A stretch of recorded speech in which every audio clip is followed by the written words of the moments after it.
The views and opinions expressed in this podcast by the host and or the guest do not necessarily reflect the views of the host and or Paranormal Buzz Radio and or its sponsors. Use of any material produced by Paranormal Buzz Radio without express written consent is prohibited. Paranormal Buzz Radio will not be held responsible for you holding your knees, crying, and rocking in a corner in a puddle of your own urine, or being beheaded by a group of children in a cornfield. In fact, if you come across a group of children in a cornfield, we promise to make fun of you as you run away screaming in terror.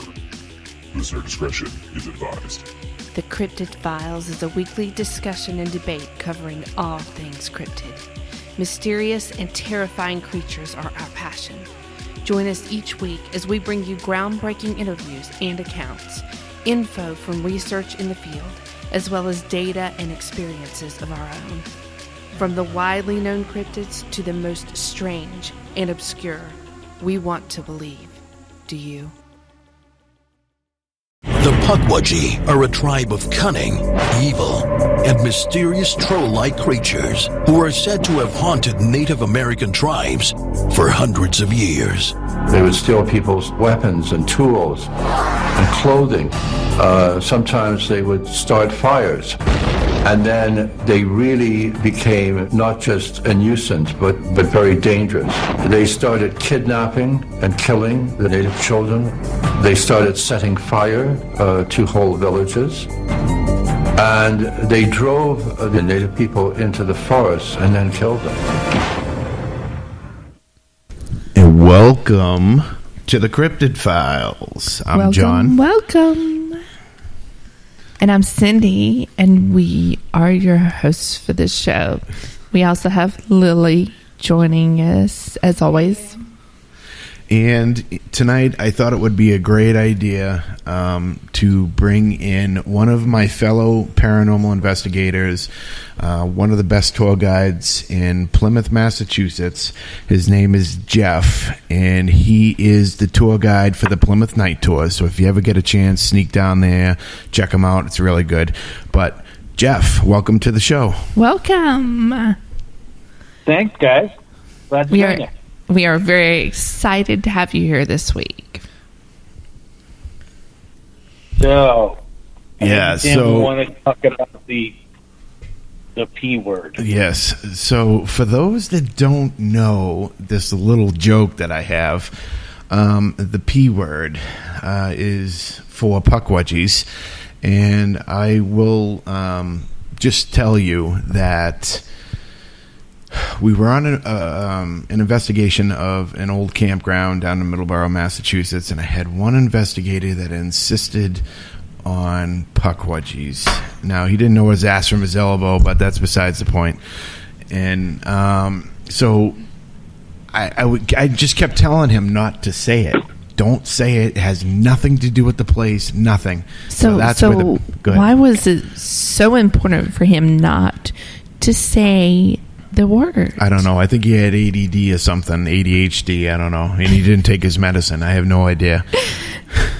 But, so yeah, Pukwudgies. What do you think, Geoff? Well, quick description. I always call them, for the uninitiated, the easiest way to describe them is to think of a Native American leprechaun. Right. That is actually a very good description. Well, think about it. I mean, you've got the legends of little people in Ireland and Scotland. You also have legends of little people in Peru and in China. All across the world, there are these legends and descriptions of quote-unquote little people that have strange and mysterious powers. Does it always seem to you like they are connected to the native people in the area that they're seeing? I believe so. Generally, as do I. And I say generally because I myself have experienced them. Oh, so have I. Oh, see, we need to know more about this. Well, don't worry. That's why I wanted to come on with you live, because I knew you'd want more. I don't know, Jeff. Awesome. What do you think? Do you think we should get through, the description? What we normally do is we go through the description and we talk about them a little bit, and then we'll save the stories for the other half of the show. Right. Exactly. All right. So we'll go that route. But I just want everybody to know, in Paranormal Buzz Radio Land, if we sound like we're half in the wrapper, we're really not, because the reason why we sound the way we do is because I had to configure this so that way I could hear Jeff through my regular set of headphones instead of having one set of headphones and passing it around the table. So if we sound half in the wrapper, that's because our headphones are delayed. Like 2 seconds. Yeah. So our voice is almost 2 seconds, and it's really messing us up. But hey, if we speak slowly, we're trying to catch up to ourselves. So like that. See, I'm wearing my headphones on the top of my head, Good so idea. I can hear myself, and that's a good idea. And I can hear Jeff at the same time.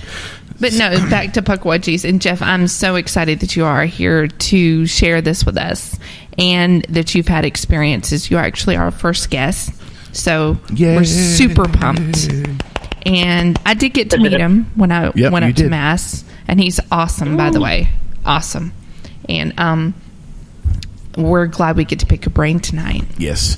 Well, I will tell you this, and I don't mean to steal your thunder, Jeff, but Jeff actually got to witness my first experience with a Pukwudgie. Ooh. But we will share that after the first 30 minutes. So it was a Pukwudgie menage a trois. Well, there was 4 people involved. Oh, no. wow. There was 3 people in the Pukwudgie, so 4 bodies altogether. Wow. A quadrant? I'm not even going to try and figure it out. But so all right. And the tour group, not too far away. Oh yeah. Wow, you guys. We'll get to the story. It's actually quite hilarious, and I don't want to ruin it right now. Okay, so to get into these little creatures, they are, as Jeff said, seen all over the world. In fact, there are something like a Pukwudgie here in Georgia as well. Mm-hmm. So they're no strangers to us down here. Right. So you've had experiences with them. Could you give us a general description, like a general physical description? Think of perhaps a average size 3 to 4 year old child. So a person who's maybe about waist high to you, okay, give or take. Not exactly chubby or anything, but not skinny either. Fur, large features, one of which is the eyes. So sort of over-exaggerated for its face. Well, from a human perspective, yes. Okay. So if you think of our eyes, our human eyes, as being about the size of an American quarter, mm-hmm. if that's about right. Think of a Pukwudgie's eyes as being more the size of a silver dollar. Oh, wow. Yeah, almost kind of like really big. You know how like you see an owl and their eyes are... Yes. Wow. Yeah. So, but regular eyes, but a lot larger. Yes. So I kind of do this little description. So what I got is, this is just going by Wikipedia. It doesn't mean it's true or not. A Pukwudgie, Pukwudgie, or also spelled as Pukwudgie. Another spelling, Pukwudgienini, is translated as a little wild man of the woods that vanishes. You know, in the definition of these things, I've found different meanings. Little wild man, little crazy wild man, whatever. But they have a lot of different variations to their name, don't they? Yes, they do. This creature is found in Delaware in Wampanoag or Wampanoag, depending on how you want to say it or who you are. Folklore sometimes is said to be, I knew you'd laugh, is sometimes said to be 4 to 5 feet tall, 120 to 150 centimeters. According to the legends, Pukwudgies can appear and disappear at will, lure people to their deaths, use magic, launch poison arrows, and create fire. Native Americans believe that the Pukwudgies were once friendly to humans, but then turned against them and are best left alone. According to the lore, a person who annoyed a Pukwudgie would be subject to nasty tricks by it, or subject to being followed by the Pukwudgie, who would cause trouble for them. Wow. They are known to kidnap people, push them off cliffs, attack their victims with short knives and spears, and use sand to blind their victims. That's pretty crazy. Do you think that's a good general description, Geoff? Except for maybe the size, at least from what I've experienced. Well, wait a minute. 4 to 5 feet tall. Yeah, that is kind of tall for a Pukwudgie. Yeah, that's what I was thinking as well. That's just a little bit shorter than normal size for most human beings. Yes. Generally speaking, again. But yeah, overall, yeah. I mean, and I have some theories about fires and poisoned arrows and things like that, and part of that's just human nature trying to interpret things. Right. Well, these little creatures do not sound like anything that you'd really want to take your chances with as far as pissing them off, basically. Right. Well, yeah. And I have a feeling that, and again, this is just my own personal belief and feeling about it, that at one point in time they were a lot more aggressive than they are nowadays. Really? Well, the world was less populated. Mm-hmm. Particularly here on the North American continent. So, I mean, in my area up here in Plymouth, you only had about total maybe 30,000 people spread throughout the general New England and Massachusetts, Rhode Island, Connecticut area. Right. All Native Americans. They didn't reproduce at the rate of a rabbit that we do nowadays. Exactly. Yeah. So there were a lot fewer people. Mm-hmm. So you think they were more territorial then? Uh-huh. And if you were one of these little people and you got ticked off, it's like, oh, there aren't that many of them. Yeah, I can handle that. Right. But now you've got hundreds of thousands of people in this area. And so now they are vastly outnumbered, so they're a lot more cautious. That makes sense. Right. No, it does. I mean, if you start getting outnumbered, you're not going to want to hang around. No. You know what I mean? And the goddamn white men coming into always screwing everything up. Dirty white men, you. Jeez.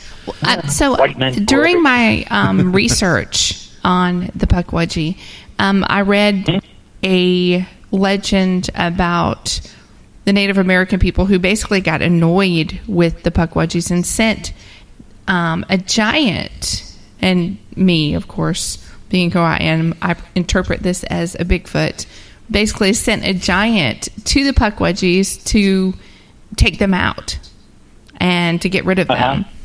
But they were not successful. The giant wasn't. The giant was not. Right. And actually the Pukwudgies attacked the giant. Right. So in turn, and he was a lazy giant. So his wife sent his sons out, his 3 sons, and the Pukwudgies were ready and killed, with the poison darts, killed all his sons. What was that movie where this guy woke up on a beach and he was a giant and he had all those little people? That's Jeff, you know what I'm talking about. Travels. What is it? Gulliver's Travels. Yeah, that's what it's like. It is kind of like that. But basically, the Pukwudgies ended up killing the giants. Yeah. All of the giants. I'm not sure if that's, what kind of truth there is to that, but I did come upon that in my research. So I don't know if you've ever heard that or not, Geoff. Yeah, that is part of the at least the Wampanoag lore here in this area on how the world was created, or at least it's part of the descending legend from how the world was created in their beliefs. And they had employed the help of a giant who they were friendly with. And then that's when they started to eliminate the Pukwudgie problem. They called the exterminator, and the exterminator failed. I believe the giant's name, and correct me if I'm wrong because I'm white and I'm not Native American. The name of the giant was Moshup. That's what it sounds right. Yeah, Moshup. And he was lazy, it said. I'm trying to find which is the really laziness. Interesting. And his wife was like, "Get up and do something." Yeah. So it even goes to say sounds like real life. Yeah. So it says that Moshup the giant were irritated by the Pukwudgies in the area, who they considered a nuisance, even though the creatures were only trying to be helpful. Yeah. The tribe asked the giant to get rid of the Pukwudgies, so he threw them out of the area, even slaughtering some of them. Yes. And he was confounded at the fact that he did that and they came back. Yeah. So Right. yeah, Yep, I thought that was that's the one that I've seen as well. Yep. Well, I would tend to believe the story that Geoff tells because he does have connections with a lot of the Wampanoag natives that are still in Massachusetts. Well, not only that, he's had experiences. So Yeah, definitely. Yeah. No.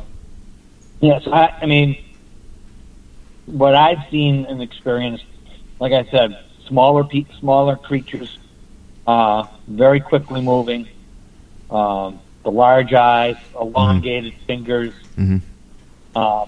They do have speech of some sort. Wow. Well, nowadays, I find that they tend to be more curious and playful than anything else. And I just think they just have a natural mischievous nature to them. Right. Like most comedians do. I mean, you know. Right. So I'm just kind of going through some of these. They actually use Pukwudgies in some of the movies, and Harry Potter was one of them, Geoff. Right. Yeah. So they did mention the American School of Magic. The Right. American School of Magic has 4 houses, just like the English school, etc. Thunderbird, Serpent, Pukwudgie, and I forget what the 4th one was. Please something not along those Bigfoot. lines. No. Don't I don't be picking think it on was big Bigfoot. guy. I don't think so. No. Well, so No, do you think Go ahead. that Pukwudgies are encountered, I mean, even today, like on a pretty regular basis?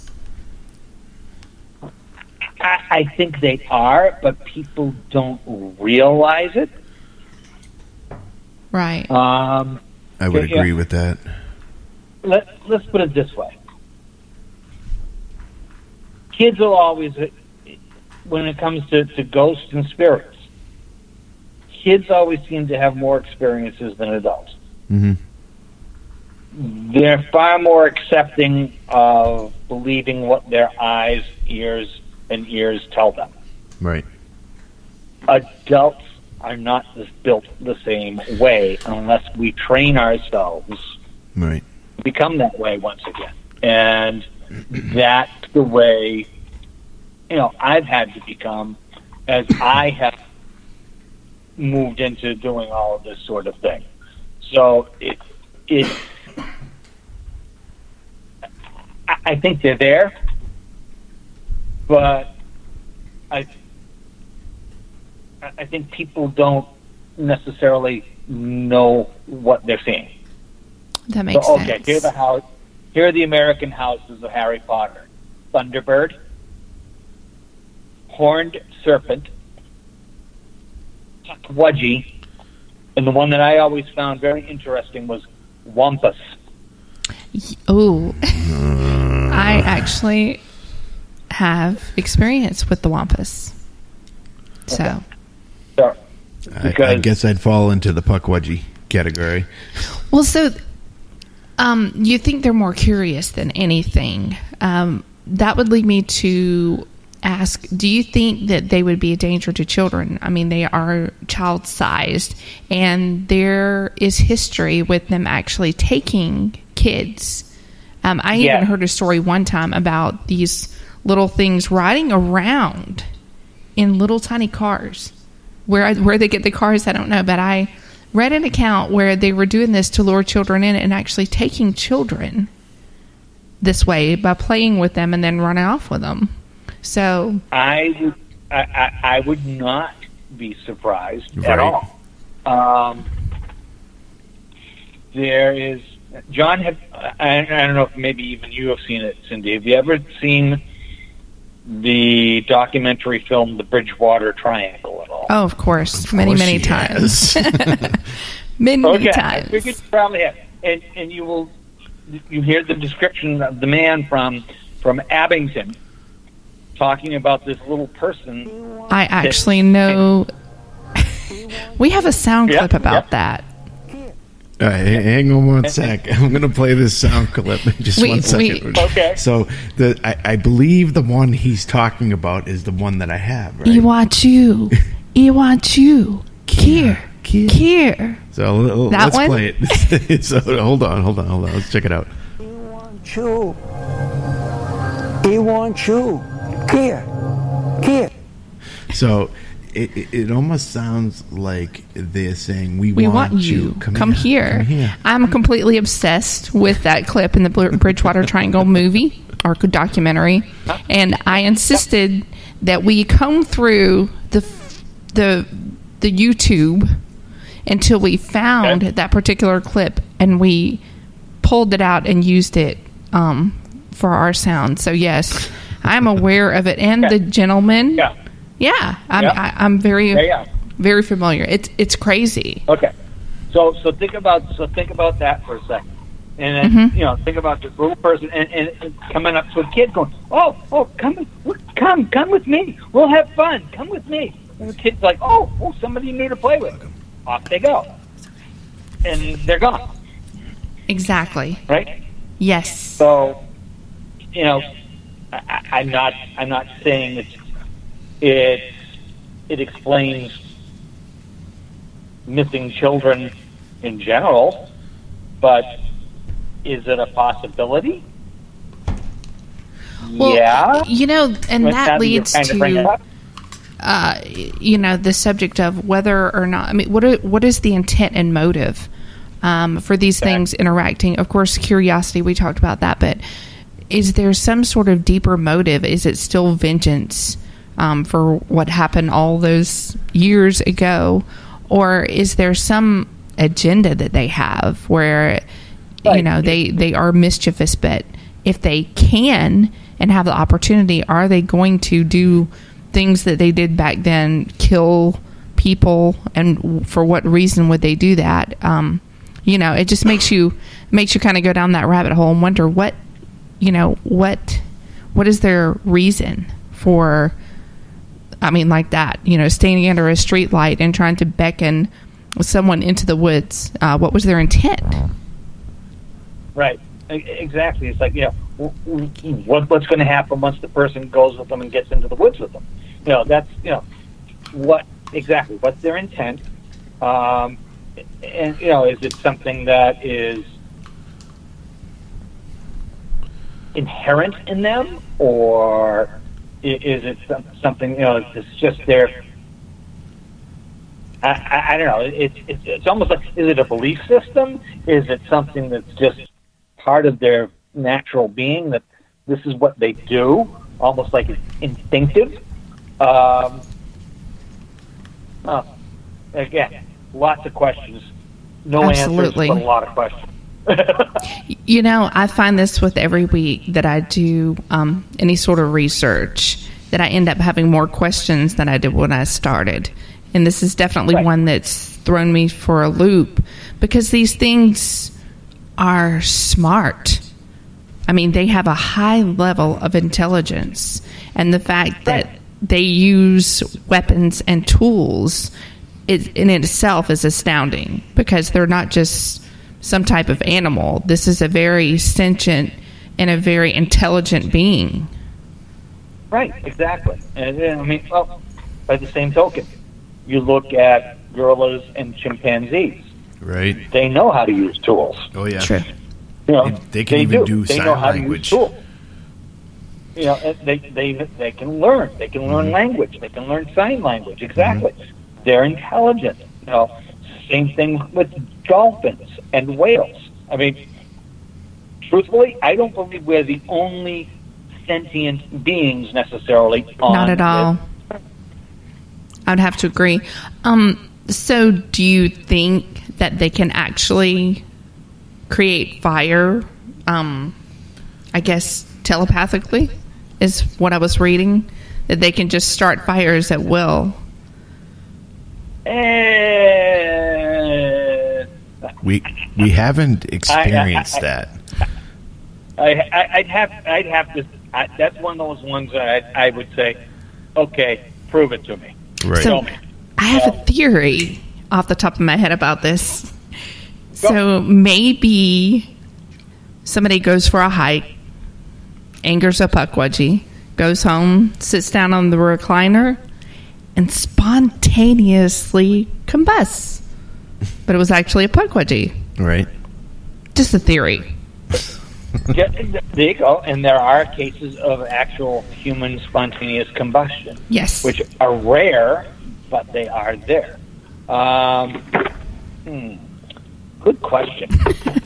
You know, this is what I do. This is what John puts up with every week. Every week? I know. Yep. I understand.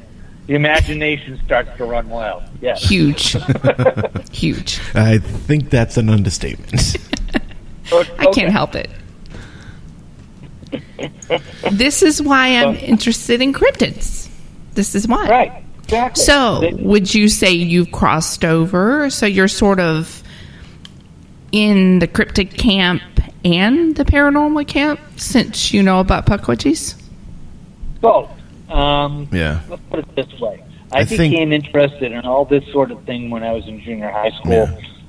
I found this book on the bookshelf in the school library called The Maybe Monsters. Yes, I remember that. And it talked about Loch Ness Monster, the Yeti, Bigfoot. I'm trying to remember what else. Some lion hyena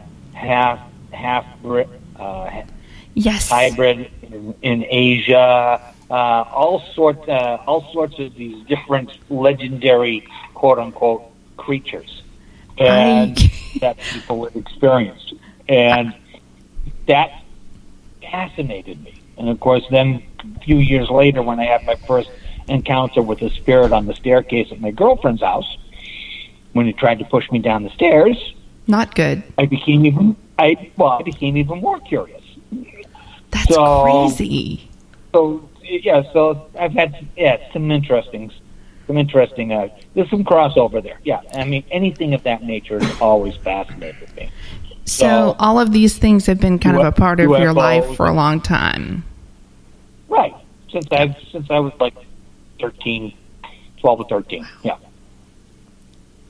That's kind of my story as well. It's been since I was actually really little. But I used to check that book out every other week. I know the book. Nerd. Okay.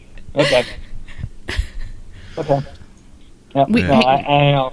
It was just the whole thing fascinating. It's almost like the whole what was the TV series? In Search of. Yes. Yeah. Yes. Yep. That always fascinated me. Yep.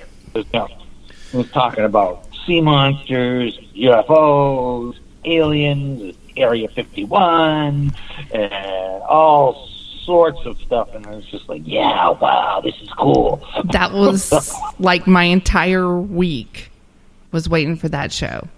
I loved it. Yeah. And then the X-Files, of course, because, you know. And X-Files was fascinating as well. I can't stand Unfortunately, that by that show. time I can't stand that show. I was so into theater at that point in time. For me to actually get a chance to watch the show, was rare. So, but when I did get to sit down and watch an episode or two, I'd be like, "Oh, okay, this is interesting." It's great. Yeah, we watch it stuff. now. Well, some of us watch it now. Others don't like it. I hate it. I can't stand it.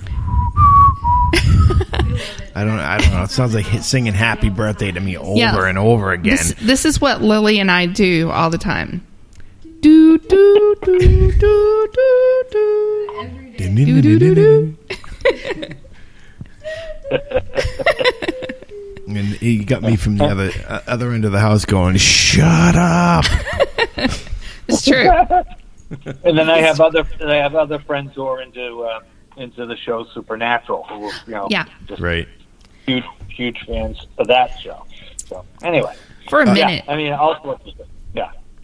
So all right, so that's the first half of the show. We're going to take a little bit of a break, and then when we come back, we're going to share some more stories. I can't wait and to these hear are going the to be stories. good. These are going to be good. All right, so hang tight and enjoy some music, and we'll be right back.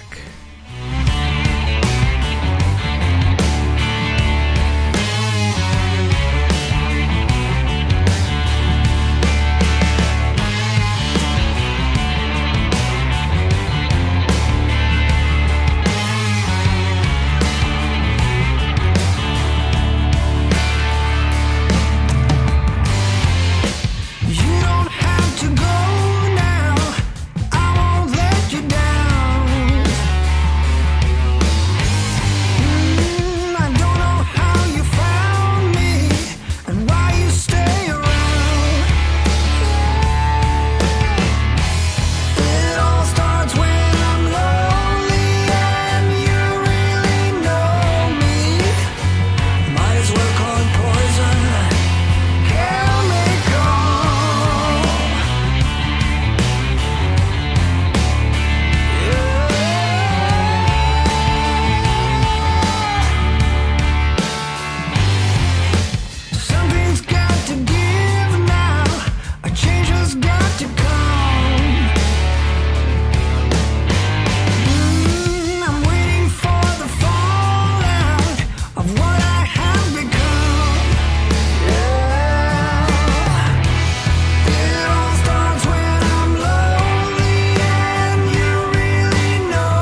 And welcome back.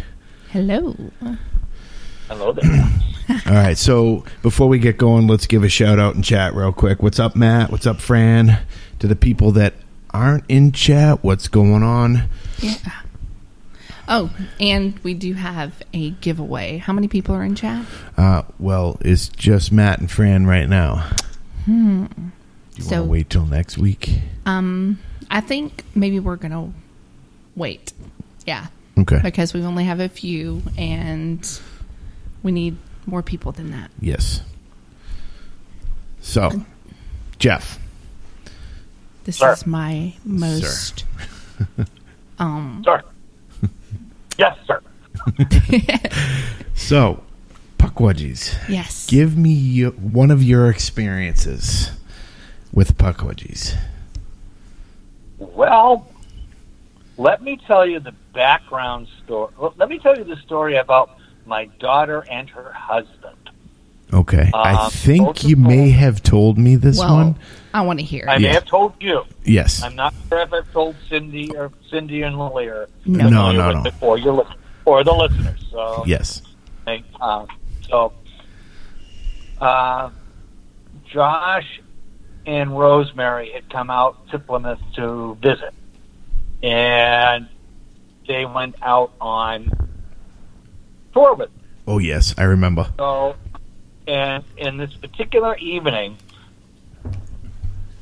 Burial Hill was alive, and we're not talking about mosquitoes and bugs flying around. So I'm going to pause you for a second, Geoff. For the people that don't know, we're actually talking about Plymouth, Massachusetts. Burial Hill is in downtown Plymouth, just geographically so people understand where we're coming from. So go ahead, Geoff.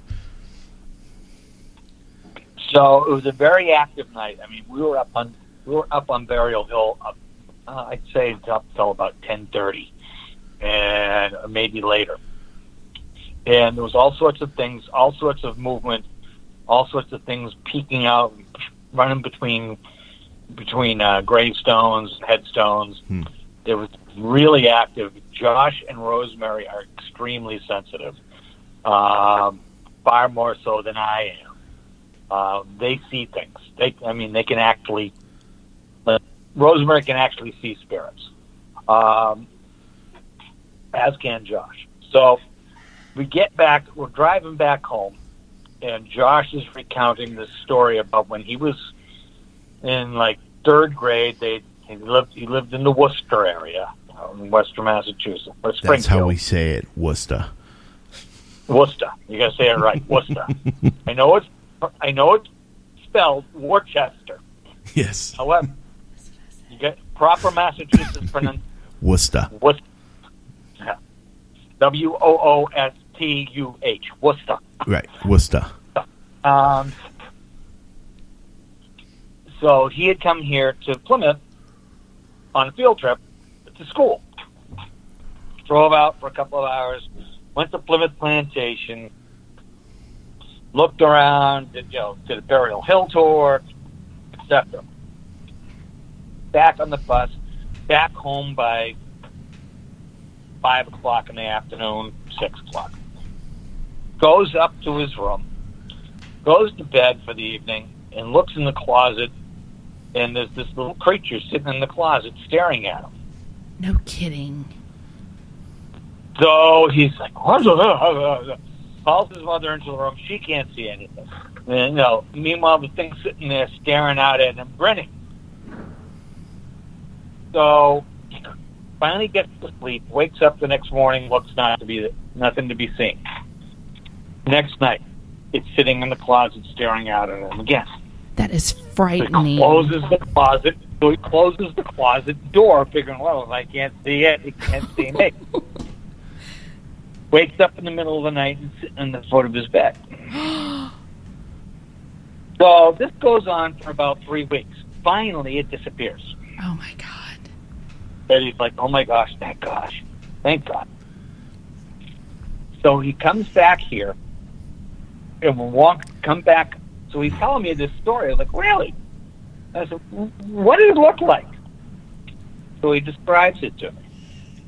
And I look at Rosemary, and I look at Elizabeth, my wife, and actually that night, the particular night that Josh and Rosemary had kind of walked with me and hung around with me, we had two tour groups. One of which was led by Rosemary's friend Caitlin, and she came back to the little gift shop we were running. And said to Elizabeth, "Wow, the Pukwudgies were running wild tonight." And Beth didn't think anything of it. She's like, "Oh, okay, yeah." So I get home. She comes home, and we're sitting out in the back porch. And so I'm talking to Josh about this whole thing, and I says to him, "What'd they look like?" So he describes it to me. I said, "Gee, that sounds like a Pukwudgie." Wow. He goes, "What? Come here." Bring him into my living room. I bring him into my living room to the computer. Yeah. Type in Pukwudgie. I pull up an illustration. He looks at and meanwhile, he's not even looking at the computer. He's staring out the front window. I'm like, "What's wrong?" "It's out there. It found me again." Right? And I'm like, whoa, wait, slow down. I said, "Is this what you're talking about?" And he looks at the screen and goes, "That's it. It's right outside the window." And I'm looking, I can't see a bloody thing, right? Oh my God.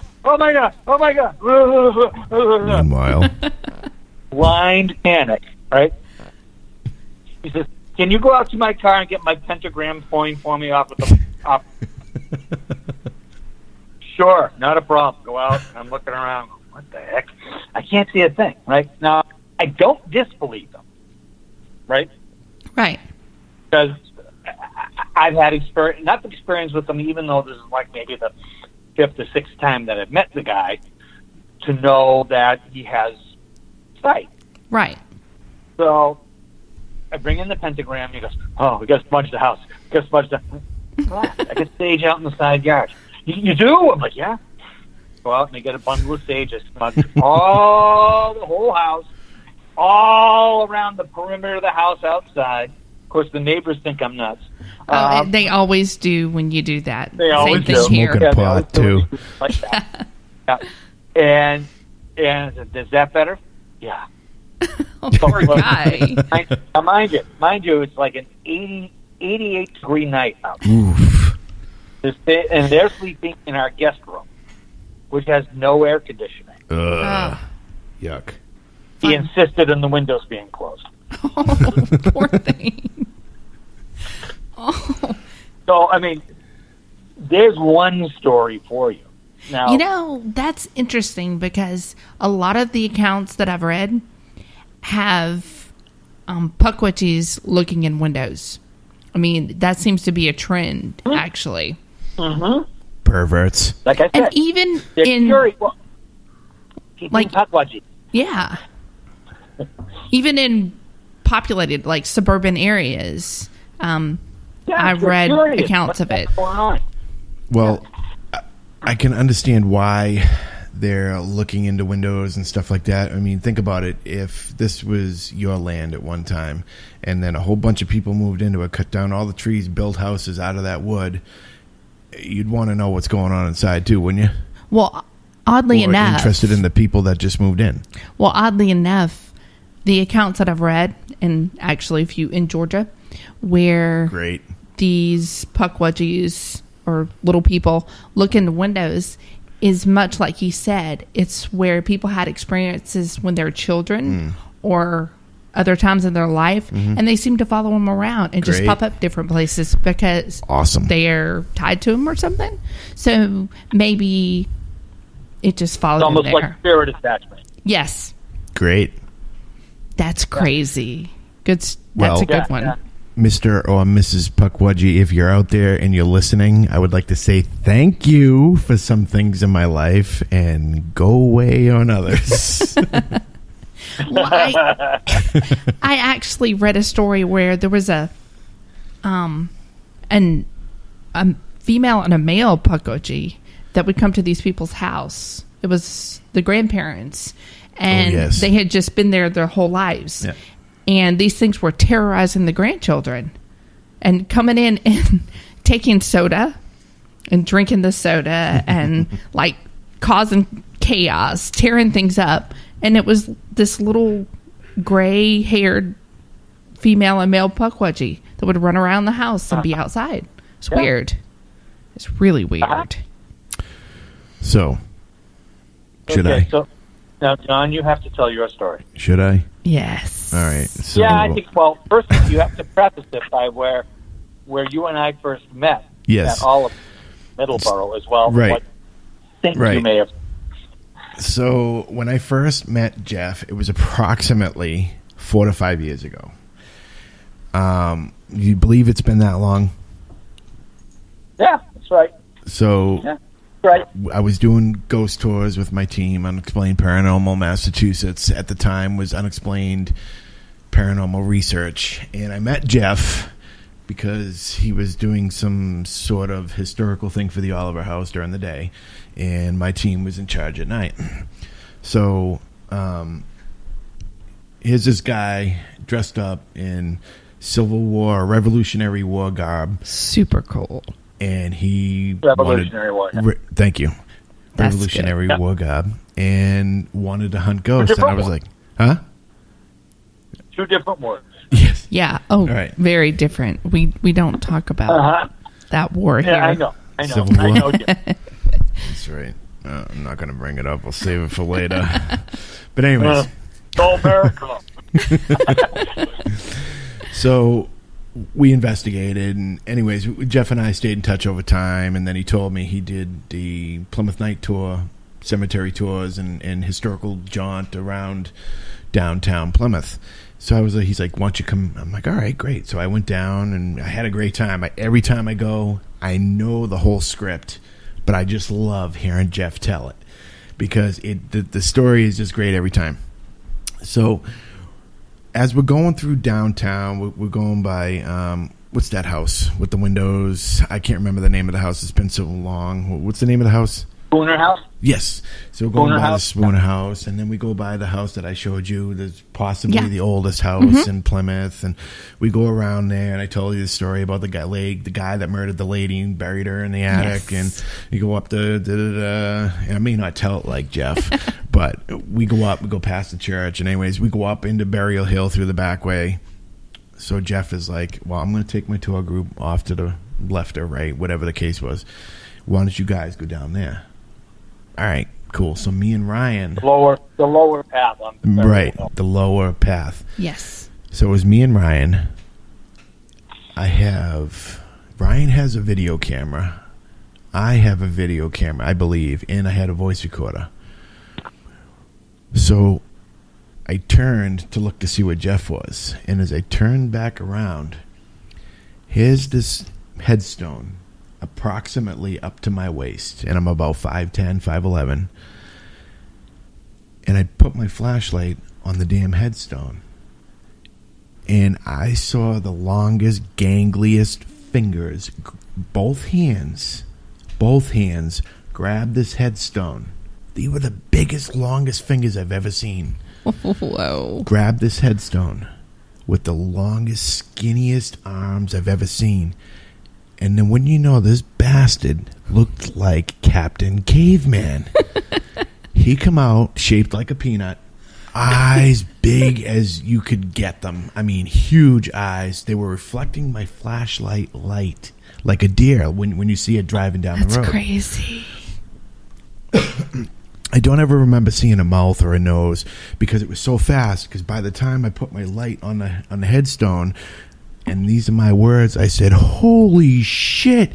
Did you just fucking see that?" And as I turned to Ryan, Ryan's like, "What?"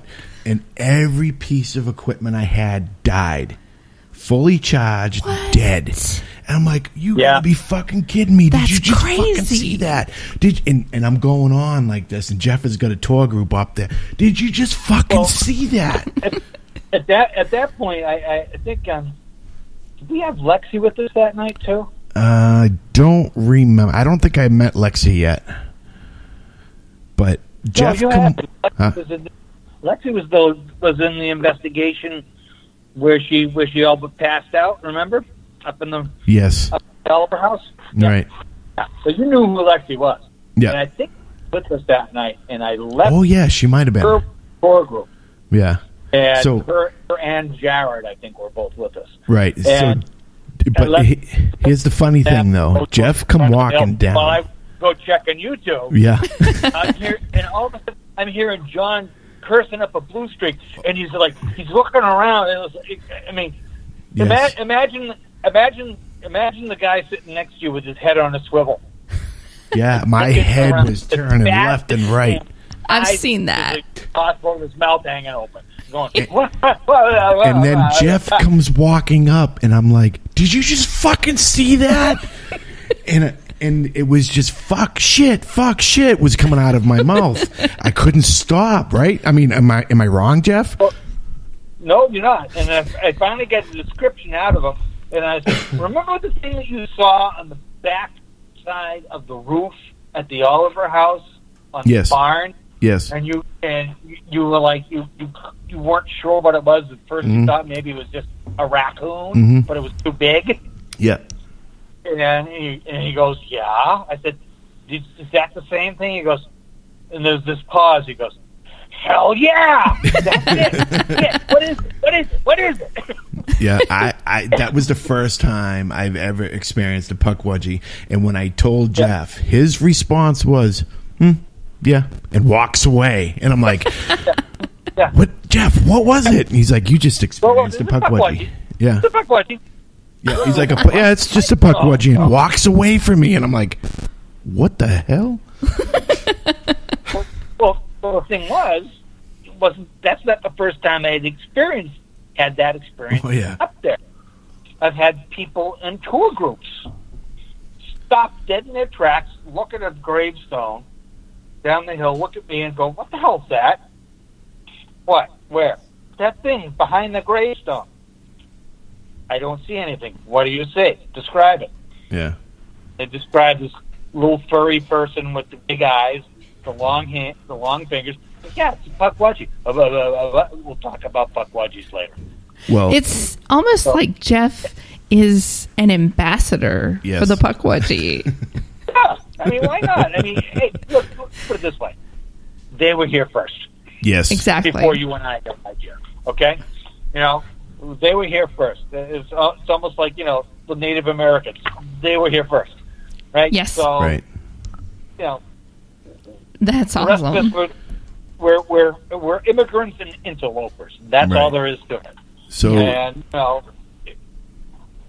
the crazy thing is, after that experience I had up on Burial Hill, that wasn't the last time I saw them. There were a couple occasions that I was with Jeff helping out. He might have had a big crew that night, so I go up there every once in a while to give him a hand, and I saw them at least one or two more times. Sometimes they were a little bit bigger, and sometimes they were a little bit smaller. Well, why the heck can't you see a Pukwudgie around me? Because you're not Jeff. Darn it. That's not fair. Yeah, I sometimes laughingly refer to myself as the Pukwudgie magnet. Yes. So if Jeff comes down to here to visit, yes, and we take him to some places we see, or we go, maybe we can have a Pukwudgie experience. Never know. Maybe. You know what we need to do, Jeff? We need to take. We need to take John. Take John in a cave. No. No. Trust me, it's fun. No. Bats in caves. You'll love it. No, the cave. I don't mind the bats because I don't have any hair, so I'm good. It's the cave that I can't stand up in. You should. Yeah. I mean, what if there are Pukwudgies in the cave? Well, then they'll have to. Then they'll stay there. Oh, you're not down. Okay. So let's put it this way, my dear. I've got arthritis in both ankles. I never know it. In both knees. So crawling through confined small spaces is not a good idea for me. Now, I don't like to crawl. As long as I can walk, I'm good. but I'm not going to go crawling. So, but this, I took him in a cave recently. Yeah, I might poke around the periphery, but Geoff. He freaked out. Geoff. Yeah. I don't do confined spaces. Yeah, I tend to not like them either. Yeah. But the vulgarities that followed inside of this earthly made structure were probably greater than what came out of my mouth when I experienced a Pukwudgie. I've got it on video. Somewhere. And I'm much like a Pukwudgie trying to lead him further in the cave. She was trying to kill me, Geoff. I swear to God. Yeah. And he never put the insurance policy in the wife's name. Is that from experience? Yeah. But you were it. Yep. Okay, so we want to hear another Pukwudgie story. Well, let's see. Last year, it was really quiet up on Burial Hill for the most part. But the year before was very busy, particularly in July. We actually had Pukwudgie dances on Burial Hill. Really? Yeah. What are these Pukwudgie dances?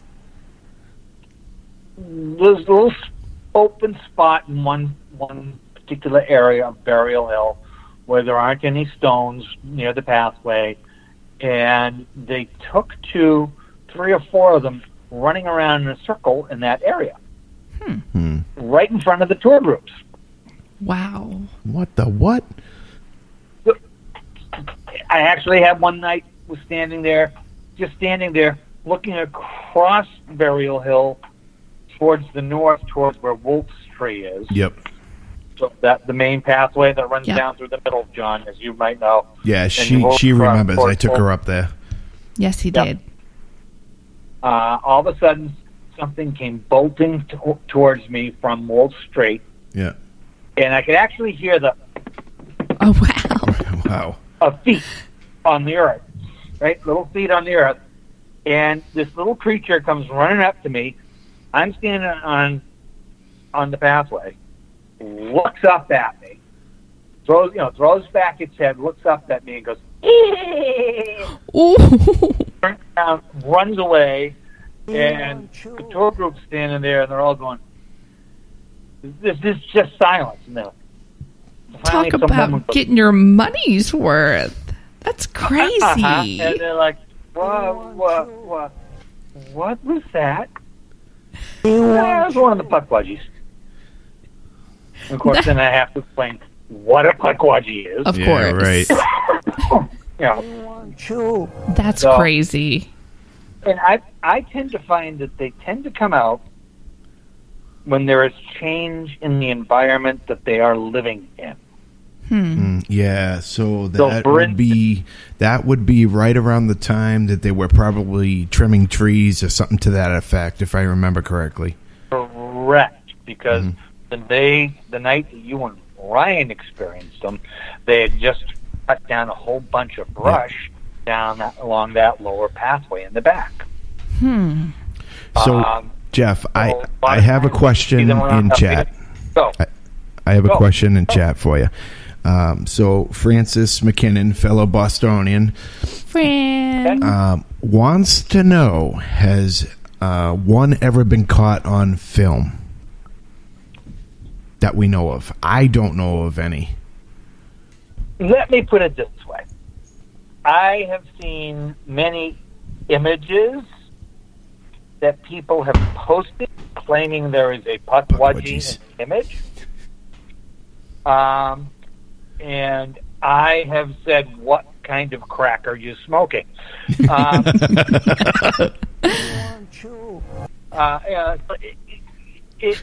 the whole pareidoia thing. Yes, right? of course.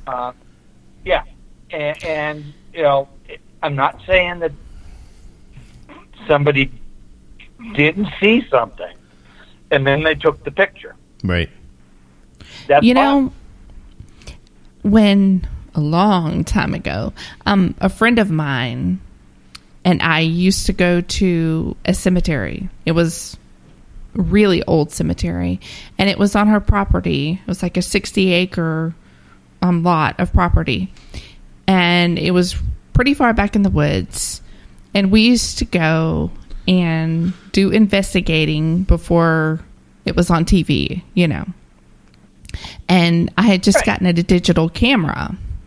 So we went out one night and we were just taking pictures, and we had to go get them developed. But I put them on the computer first. And mind you, at this time, I have no clue about, you know, imps or pukwudgies or anything like that.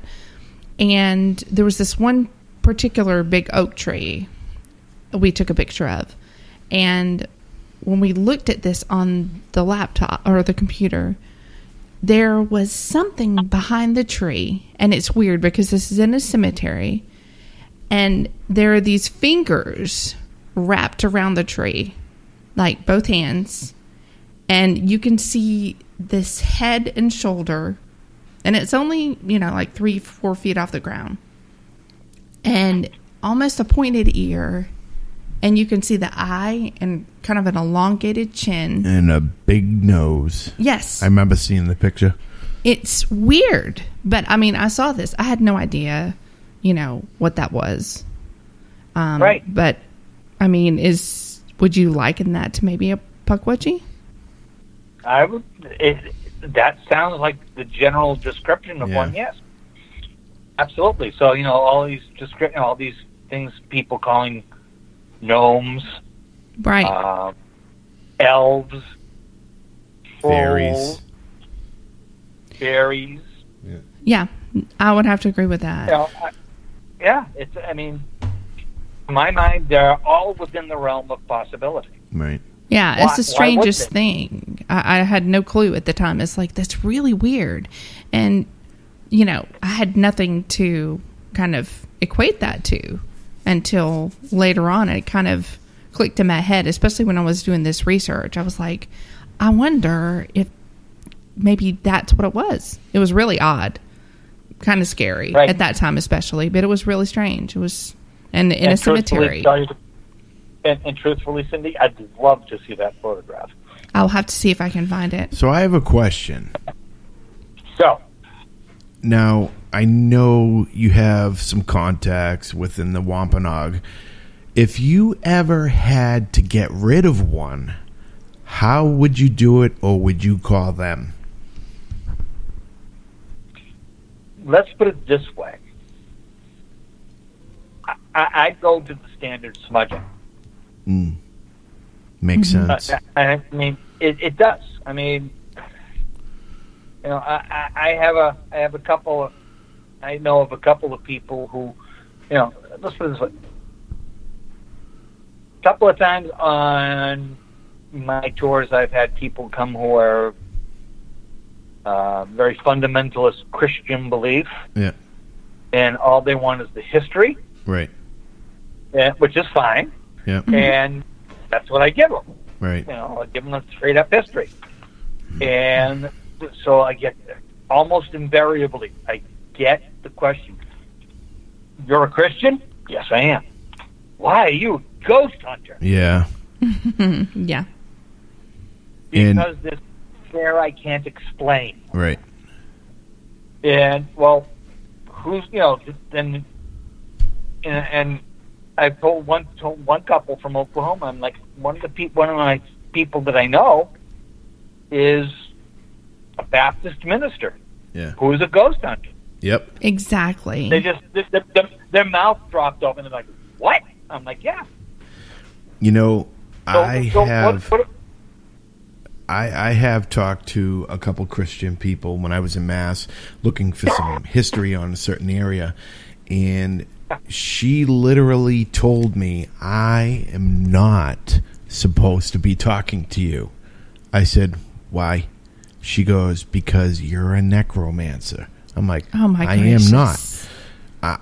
I'm just a paranormal investigator. She goes, exactly. She goes, I will give you the history, but I will talk none of ghosts. Because they just, I don't know, they think I'm doing the devil's work. Yeah, they do. A lot of Christian people, hardcore Christian people, believe that anything to do with the paranormal is demonic. Yep. Which, I mean, exactly. We all know who've had experience and who do experience these things, whether we want to or not. We all know that that's not true. That's just not. Sure. Right. And I grew up Christian. I grew up Methodist, and I mean, that was my whole religious life and belief until a certain point in time. And, you know, it's not, we don't know anything. We know very little about spirituality and spirits and elementals and cryptids and all these things. It's just so vast. About the universe. Universe. Oh, sorry. Yeah. Exactly. So, Geoff, I had a question come in. Fran says, how long has your guest been seeing Pukwudgies? And then she followed it up with, didn't think that Pukwudgies were racist against Christians. Typical Fran, saying it how it is. Well, unfortunately, racism is everywhere. Yeah. Even in the spiritual world. Even in the spiritual world, yeah. Gee, let me think. Right. At least 8 or 10 years. Somewhere around there. Yeah. Not that I didn't know of them prior to that. Right. I did, but I had never been in a position to experience one until I started doing ghost tours. Right. So then I was in a position to experience one. And the first time I experienced one, I was kind of like, "Huh? Yeah. What the? Not me. What the heck is that?"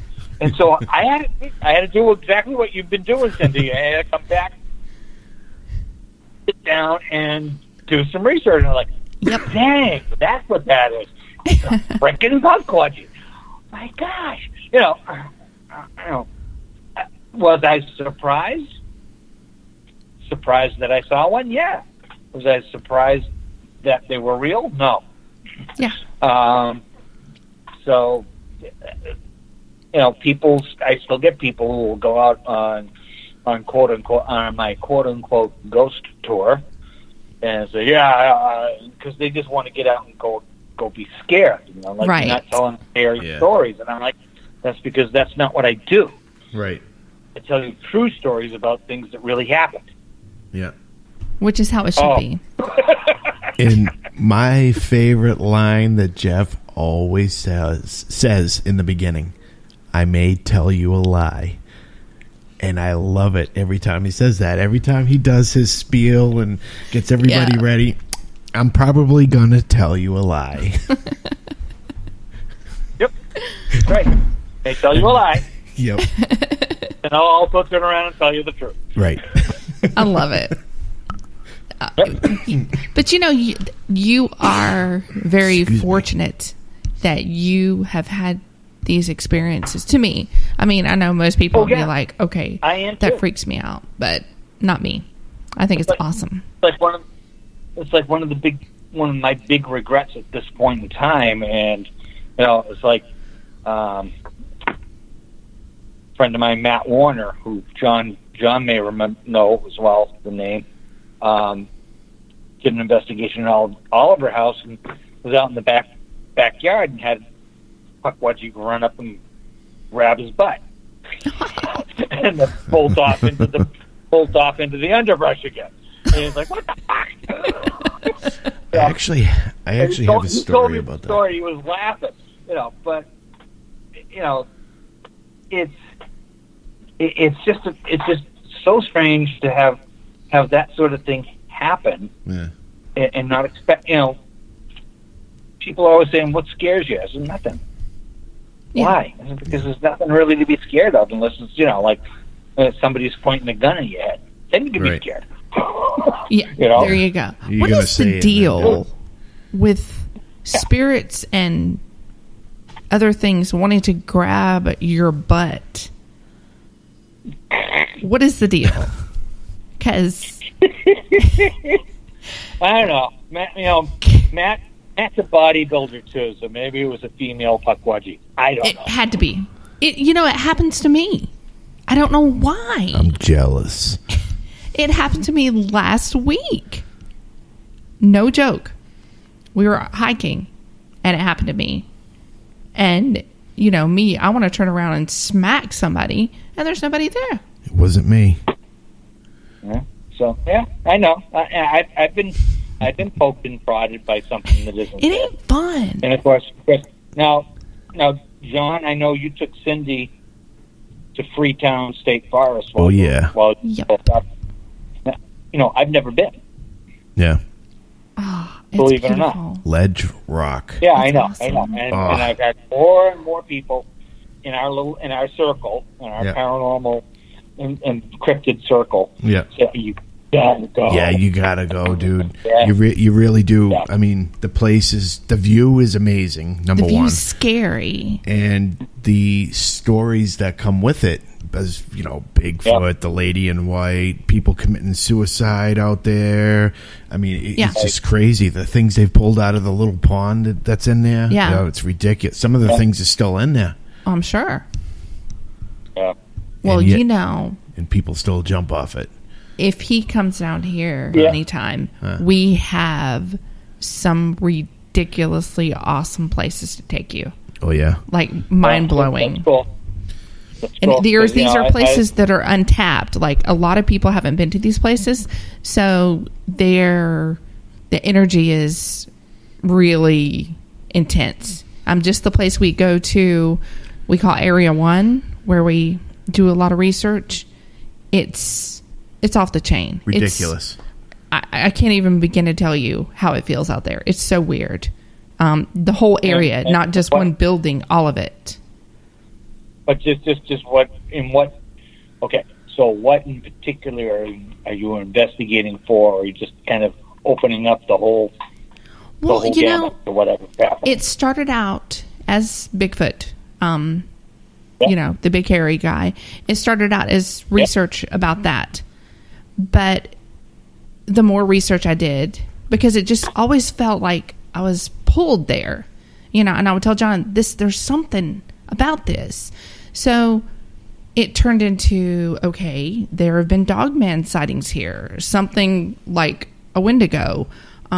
There are ghost lights, UFO sightings, and it just keeps piling up. And now we have contact with someone who it's an older gentleman who has a group who have been out literally 4 to 5 men hunting Bigfoot because evidently he was being an issue. Mm-hmm. So this place, and it's very rife with Native American history. It's not on the books. It's nothing you're going to find if you go research it, but the people here. Gotcha. And so the accounts and it all goes together. I don't know if you can separate any of it. Yeah. The more that we dig into it, it's so weird. They're all just stuck together. Pukwudgie, Bigfoot, Dogman, any cryptid you can imagine that would be in this area, they all end up tying together. It's a freaking hotbed. And not to mention the paranormal activity. So, gotcha. Yeah. I mean, it's a free-for-all. And I've said this before up here. Yeah. People come... when I used to have a gift shop, people would come say, "Oh, Plymouth has a lot of ghosts," and I'm like, "Well, you have people in your town that have lived and died, yeah. Then you have ghosts too." Yeah, exactly. You do, yeah. Every place has got ghosts. If people live and die someplace, there are ghosts and spirits. Right. They're there everywhere. All the time, 24 hours a day, 365 days a year. You can't escape them. They are there. They may make themselves apparent. They may not. And I think the same thing is true with the cryptid question as well. Yeah. Bigfoot, Dogman, Pukwudgies, Mothman, UFO. Well, I don't know if I'd call UFOs necessarily cryptids, but anything that's inexplicable. Yes. They're there because there's just too much documentation by too many people that have seen things and experienced things on a regular basis that you can't just explain it away by saying, it's somebody's imagination. Exactly. So, you know what? I say that all the time. I do. Absence of proof is not proof of absence. Yeah. So, right. Exactly. The UFO sightings in Exeter, New Hampshire, reported by police officers. Right. Exactly. Who are trained observers. I mean, it's like, that's you can't explain it away. There are accounts of police officers around here, not far, who have seen Bigfoot. Caught it on dash cam, too. There's one who caught it on dash cam. There's another in a certain area. There were two of them at dusk who saw this Bigfoot run across the road into a cattle field. So, like you said, these are trained observers, and they are seeing these things too. Not to mention the park rangers here, because there is a lot of national forest. Tons. So, if you can get one of them to talk, there's no telling what you're going to find out. So, Matt in chat says it's a location for Cryptid Burning Man Festival. Well. Okay. Okay. No, we're not going to create our own winter Let's not do that. Right. Let's not do that. No, it's doing its own thing. Let's let it do its own thing. So, my boss, right, he was asking me some questions. He's a big, avid Bigfoot guy. Yes, he is. What's up, Dave, if you're listening? Hello, Dave. And so he's, talking to me. So I started doing some research on things we were talking about. And it comes to find out where I work, the Cherokee Indians obviously, had control of that area at one point in time. That's my crew. So there was a river that attaches to another river. You know how it goes. And it actually runs by my work. Anyways, evidently, these Pukwudgies at one point in time in that area were also a nuisance. Yes. And they talked about little men and women, but they didn't call them Pukwudgies down here. They called them something else. And I can't remember. The Cherokee I can't remember what they called them. So we were talking about all the equipment failures and they're not huge failures. It just things happen and it's like, God. Wow. And I was like, dude, did you ever think about that? And he's like, no, not really. But you're right though. But think about it. The equipment failure at work. So do Pukwudgies do that often? Would you say, Geoff, that Pukwudgies cause disturbances with equipment? I have had instances of equipment failure that I can't explain. Yeah. I've had instances of people's phones dying. Yep. Inexplicably, and they have just come out with a full charge full charge on their phone an hour before, and all of a sudden now it's dead. We'll be up on Burial Hill, and then we get down to the bottom of the hill, off the bottom of the staircase, and the phone's fine. Yep. Wow. I've had it too happen up there. So, I mean, is that our little friends, the Pukwudgies? Maybe. So, would you think that they could manipulate something like a giant saw, or why not? It doesn't have to be big. I mean, you are cutting apart their You're talking about energy. Yeah. Well, you're talking about energy. Right. Yeah. So in a saw, you're talking about perhaps kinetic energy, or in John's instance, I don't know what drives the saw. Is it like a electric gasoline engine? No, it's electricity. But I think what they're pissed off about is the fact that we're cutting trees. Oh in yeah, half. lots, Yep. all the time. Yep. Sorry, David. So you're talking about electric.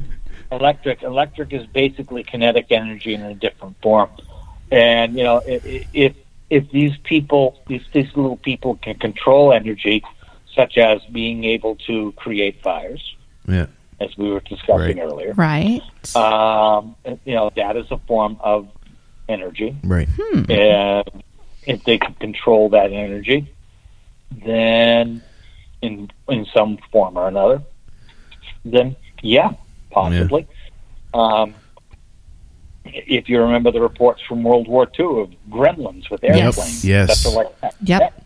Yeah. So I mean, that's right. Again, it's Don't all get them wet.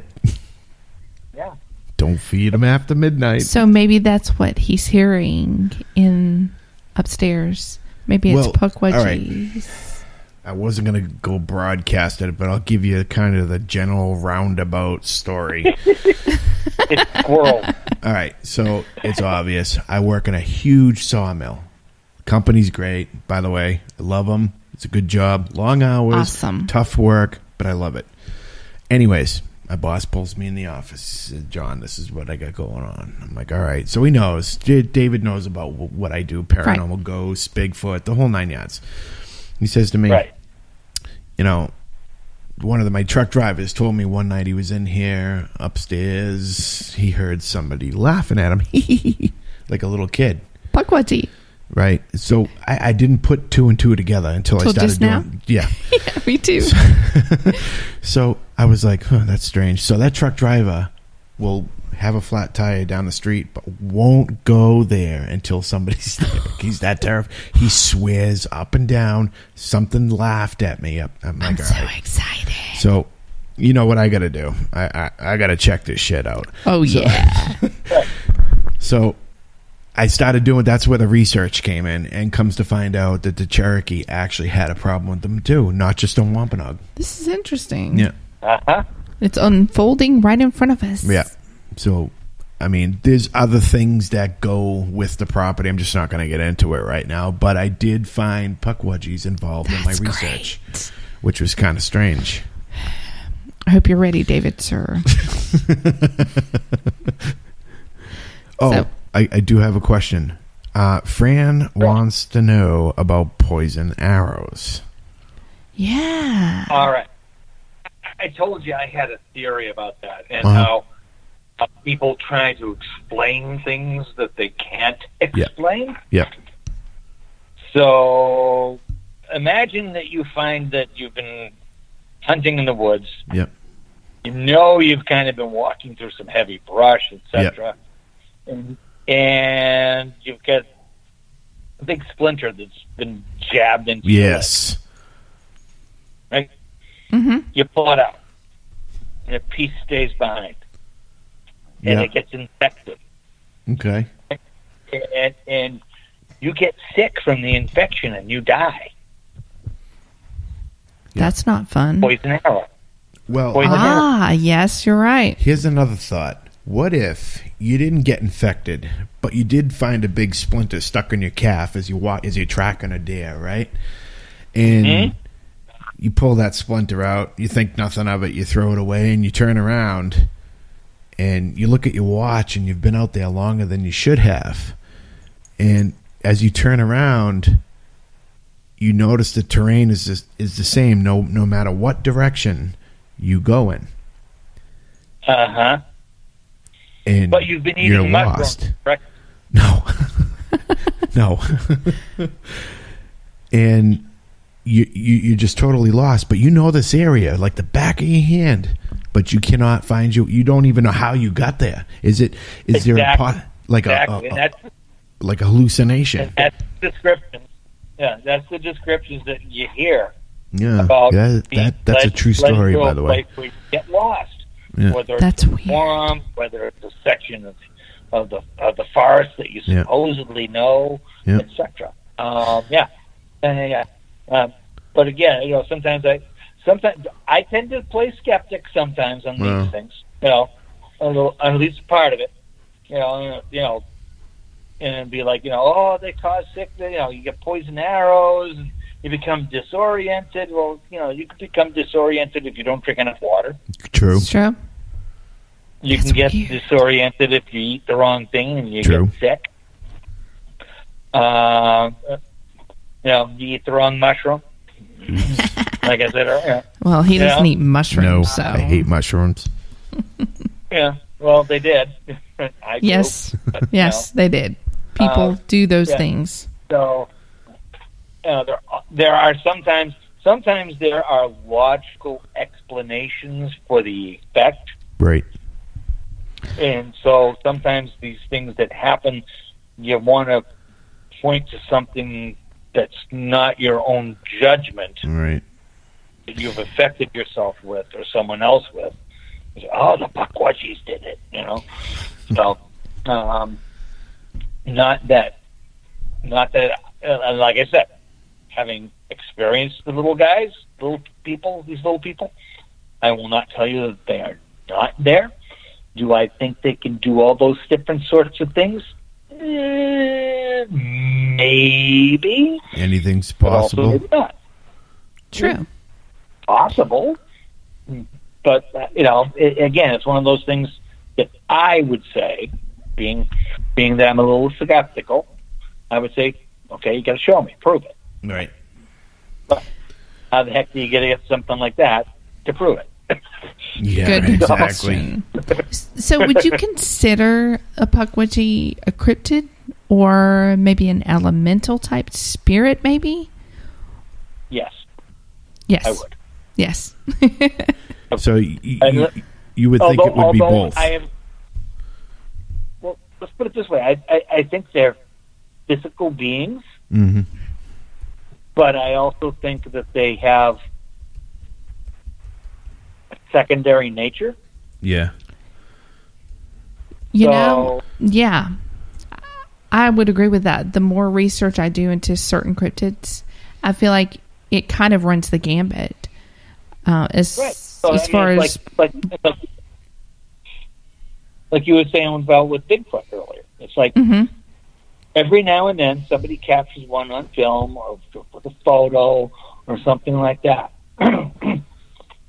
But generally speaking, the most evidence that's left behind is a tuft of hair, or a footprint, exactly, and that's about it. And if you're lucky, maybe some poop.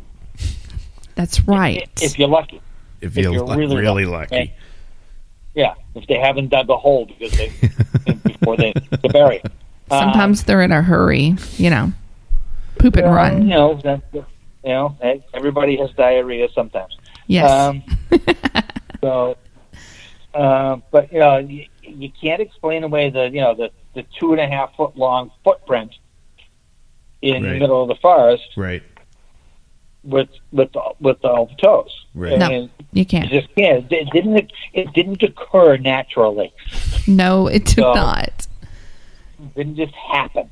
We've had things happen. Sorry. We've had some weird things we cannot explain. In fact, the more we go out, the more just weird that happens, and it's stuff. Yep. I don't know. We can't explain it. We were on a mountain, and the whole mountain.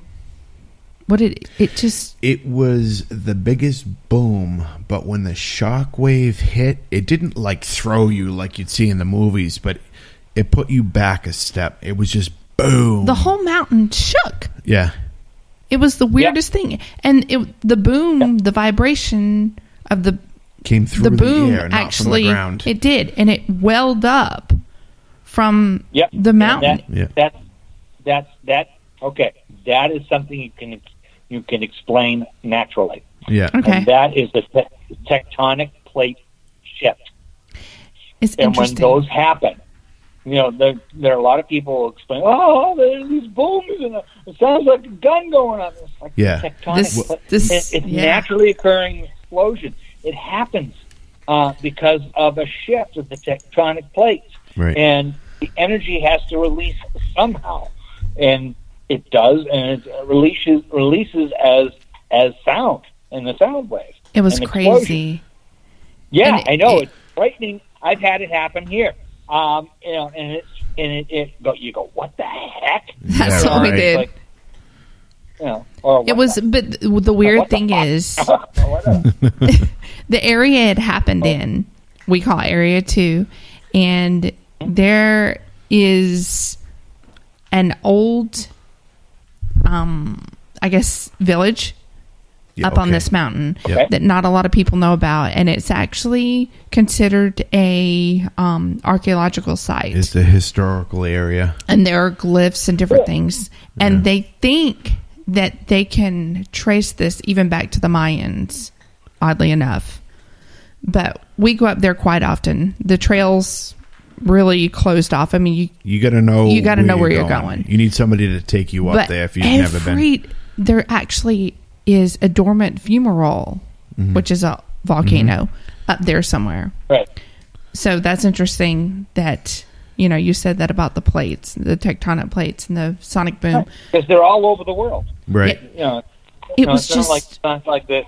They're just in Hawaii, Right. I mean, you have the places where you have active volcanoes and that sort of thing, and a lot of earthquakes, because that's just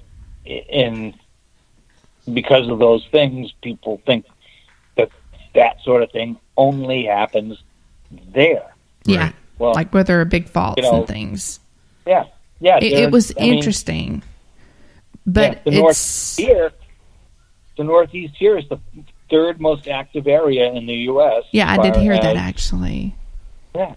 So you got California and the West Coast is the worst, and then you got a little bit further east, like through Wyoming, and in that whole area in the Yellowstone area. Beautiful area. If that ever, it is beautiful. But if it ever explodes, there goes the whole. It's over. Northwest. And then you get over here. So I mean, that's more than likely what you experienced. You're right. It's startling as all get out. It is. You're not expecting it. The odd thing about the area is when we were coming out on that particular day, we were coming down the path, down the mountain, and on the ridge we had just left, there was this, what was it? A yell? A holler? Which time? When we had the voice or vocals that were on the other ridge. We got it on video. It was like 3 of them, like a yell, a whoop. Oh, the 3 whoops on the voice recorder? Yes. That one you're talking about? Yeah, this one was kind of strange. I'll tell the story. We're coming up towards the end of the show, but I'll tell the story. I have a recording actually on here that you guys can listen to. Anyways, take a size of a football field just to give you an idea. Not the one that happened last weekend. The one at the glyph site. We were coming out. We got it on video. Yeah. Do you remember on the other ridge? And we were going back and forth with this thing. Yeah. Remember that, right? Yes. Yes. So anyway, there were these like hollers or howls or I don't know how to explain it. That they were kind of high pitched. And they were coming from the other ridge. It was the same day that we heard the big boom. Yes. And this thing was yelling back at us from the other ridge. And we actually did get it on video. But it was one of the weirdest days because we kept hearing it when we were up on the ridge. But when we came down, it started to yell at us as we left. Yeah, and it was kind of getting closer and closer. Yeah. But it wouldn't get close enough that we could see it. They normally say when you're hunting and you can hear something, it's roughly 100 yards away. Oh, my God. Okay, that's scary. Just to give you an idea. Okay, so a football field away. Right. Okay. Yeah. 300 feet. And plus. The thing is, your brain's like, okay, what is this? And when you hear it, you're thinking person, but like, no, wait a minute. That's not doing what a person does. Right. Your brain is turning over, trying to figure out where to place this sound, and you can't. And then you go, why are owls out at 2 p.m? And obviously, that's no owl. Like a human owl. Why does an owl have a lung capacity like that? It was so weird. And see, these are the things that we're just like, we're trying to look up all these animal sounds to figure out where this is coming from, what it's coming from, and we can't. We can't match it. We Definitely can't. can't match it. There's no way. So these are the weird things. We try to get to the bottom of it. We try to debunk it, or, No, Fran, we couldn't. We don't know. We had it happen last weekend. The only description I can give you was, woo! Except really loud. Really loud. And sort of an elongated word. Yeah, it wasn't. Oh, yeah. It wasn't like this. Woo, woo, woo, woo. No, it wasn't like that. It was woo, like a really big redneck. Yeah. That's all I got. I don't know. With a really big banjo. That's Oh, man. it was I'm gonna get weird. myself in trouble. No, you won't. No, yeah. No, Nah, it's okay. you won't. It's okay. Let the guy from up north get himself in trouble. Yeah. That's actually living in the north. Yep. So, I mean, and I had all sorts of adventures through the South as a young reenactor. Mm-hmm. One of my friends were traveling south for, what were we doing? Camden, South Carolina. Ah. And we stopped in Richmond, Virginia to stay overnight. And my friend Joe, very Italian guy, who at that point we were all like 25. And of course, Joe had that Italian stallion thing going on. And thinking that he was like God's gift to women. Don't they all? Yeah. And was staying in one of my other group reenactors' aunt's house, and she had this young lady staying with her, who was from Georgia, believe it or not, and well, she was related. Would you remember so this story?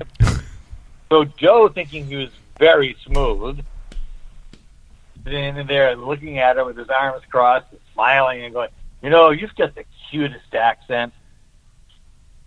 And she just looks at him, tilts her head, and looks around the rest of the room, and looks at him again, and looks him up and down, and goes, "Sugar, down here, y'all's the one with the accent." That's right.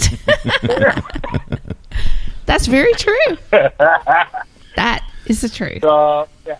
Yeah, to say the least, that put Joe in his place, at least for the evening. Yeah. Sometimes it takes a Southern woman, especially a Georgia peach.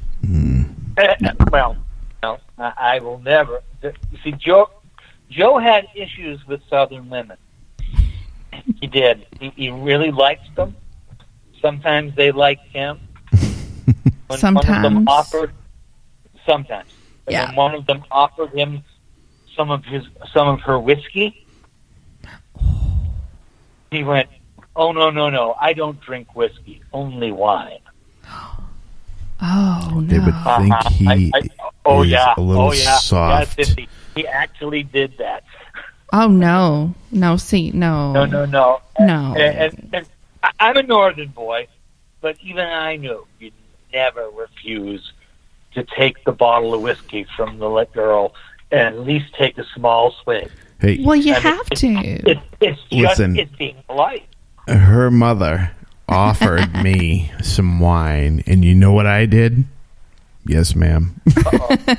And that was just wine. She was hasn't just offered wine. him whiskey yet. Oh, jeez. Just remember that. Yes, just I let will. it touch your lips. That's all. Let it touch your lips. Yeah. My mama is serious about anything Southern. Oh, yeah. First Everything. question out of her mouth was, what do you think about the Confederate flag? Ooh. So I said, and I answered this priceless. I said, I think it's a piece of history and people should leave it alone, just like the Union flag. Long story short, my mama I loves get John. hugs and kisses every time I go over there.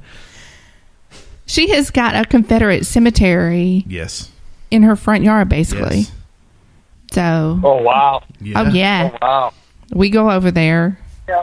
John and I. I mean, so the way I look at it is, war dead is war dead.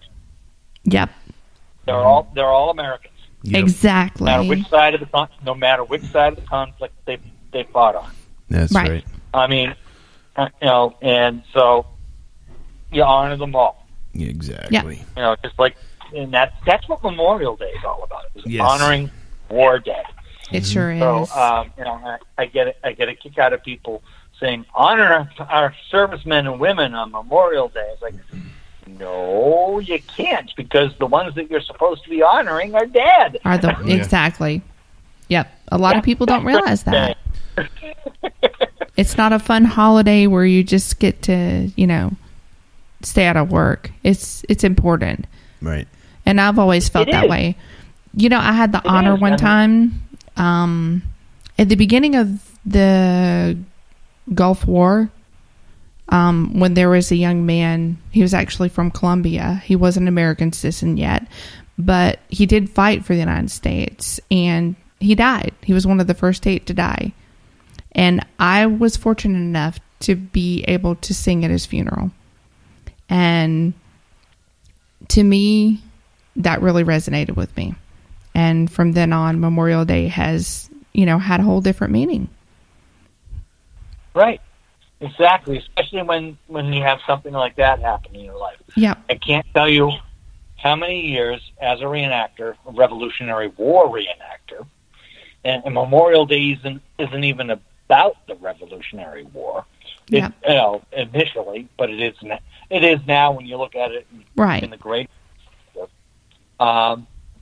Memorial Days, both the Sunday and the Monday, were spent at the local graveyards and cemeteries honoring the war dead, or the people who had served and had died. Like World War I veterans who had died the previous year, World War II veterans who had died the previous year, Korean War veterans who had died the previous year, as well as the people from the Civil War and the Revolutionary War and any other war. Mm-hmm. And that's that's part of what makes this America. I'm glad you brought that up. Exactly. Yeah. So, it's do I agree with all perspectives on these things? But then again, we're all Americans, and we have the right to have our differences of opinion. Exactly. So that's the fun part.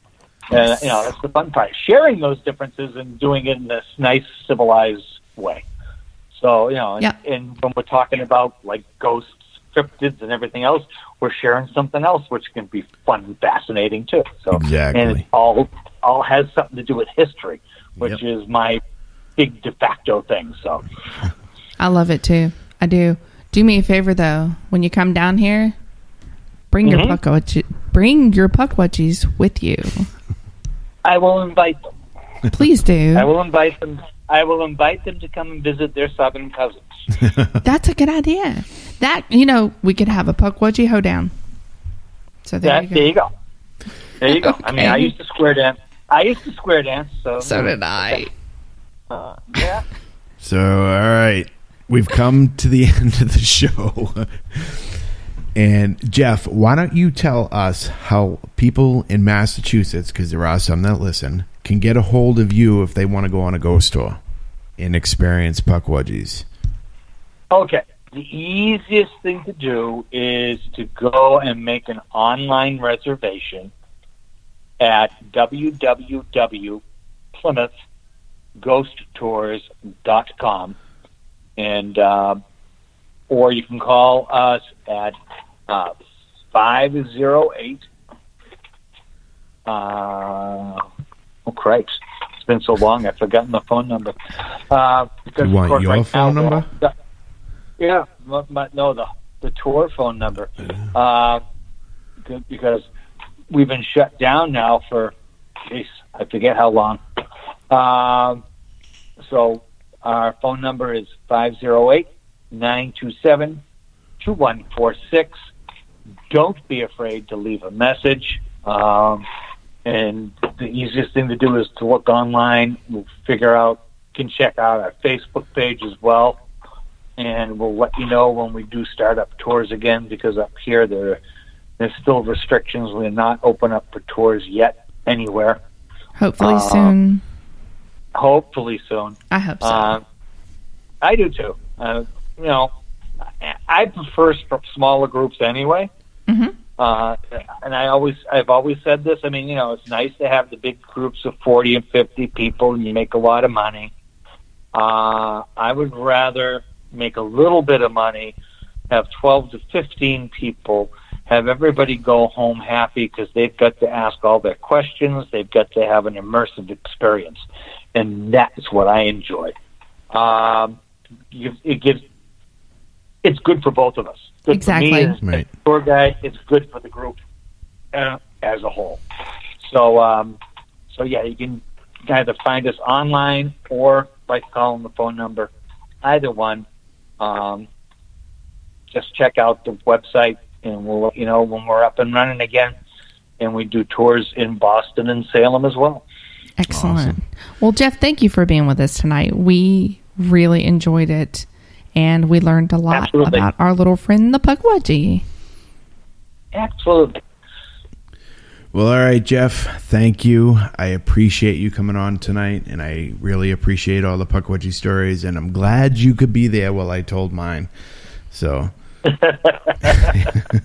I'm actually happy to have been there for your first real immersive experience. Yes, I lost my Pukwudgie virginity with Geoff. Yes, you did. You most certainly did. Yes, I did. All right, Geoff, thank you again, and good night, and I will be in touch with you soon. And remember, guys, okay, my friend. All right. Absence of proof is not proof of absence. Good night, guys. Good night. Hey, everybody, have a good one. Thank you for listening.